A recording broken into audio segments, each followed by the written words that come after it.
All right, I've got everything tore out. I've got the brake shoes. It's always a good idea to leave your springs on your shoes until you get ready to put them back. Even as many years as I've been doing it, I still do that as a habit. I don't have to go back and find a book or tear the other side apart. Now, if you do happen to get stuff screwed up, jack the other side up, take that tar off, and look, and you can put it back together. But this is what I'm talking about when you're into. This is the brake line. See that? Brake line. Not much left of that brake line. I just went ahead and cut it off. Let me get to it. Yep, I just went ahead and whacked it. I've got to get up there and take it off. You know, that's pretty serious. People drive on this, believe it or not. Ha, ain't you funny? But when you're restoring or working on this older stuff, you're going to find a lot of that. So when you buy an old vehicle, get ready just to go ahead and do the brakes and go through them.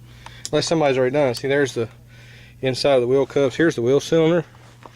That side wasn't too bad, but it was leaking. That side there, it's full of rust. It got water in it, moisture, mud. Push them cups out. Okay. This one could be rebuilt. I've got hones, rebuild them, but gosh, as cheap as they are, see that rust in that? And that pushes your shoes out. You see? So you know, this rubber piece is what wears out inside your wheel cylinders. It starts letting fluid by, and then they start working out to the end, and then that's what you get. Should have rubber gloves on, you know, them little latex surgical gloves. Usually work in them, but I'm out when I'm doing this. No excuse, I should have them.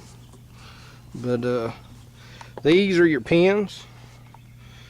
We take sandpaper and we clean all this surface up here, polish it back, get it nice and shiny, so that it'll, you know, slide through these rubbers really good when they're turned over actually this way.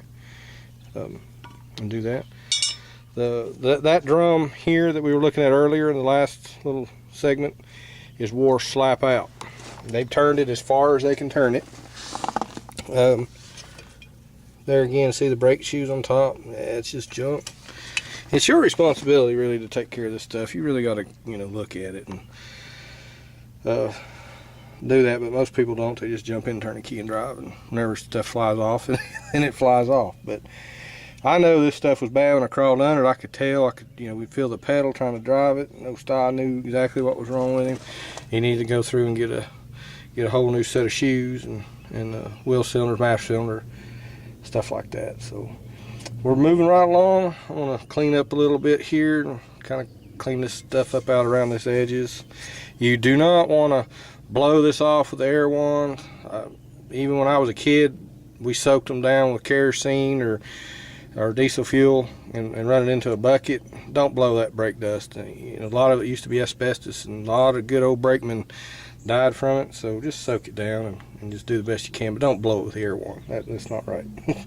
Anyhow, when I get back, hopefully I'll have it all kind of put back together and kind of show you what we're doing there. And the trouble part's going to be getting this line here away from the solid steel line. That's going to cause me some problems. They always do, and sometimes I wind up breaking the line, and then I have to go get another line and bend it and go through a whole bunch of other stuff, and hopefully that won't happen.